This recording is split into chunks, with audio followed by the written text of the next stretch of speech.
Euro চ্যাম্পিয়নশিপে রোমানিয়াকে ৩-০ গোলে হারিয়ে কোয়ার্টার ফাইনালে নেদারল্যান্ডস। জোড়া গোল করেছেন মালেন।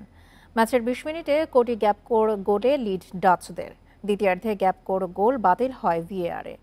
সমতায় ফিরতে পারেনি রোমানিয়া, উল্টো ৮৩ মিনিটে আরও এক গোল হজম করে ম্যাচ থেকে ছিটকে যায়।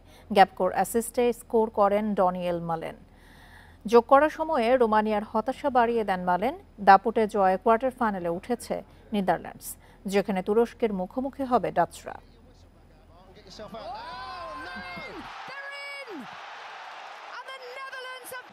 Simons with an important touch onto Marlon. Marlon looking for the runners, and he has a couple. Reinders busting a gut. It's Marlon!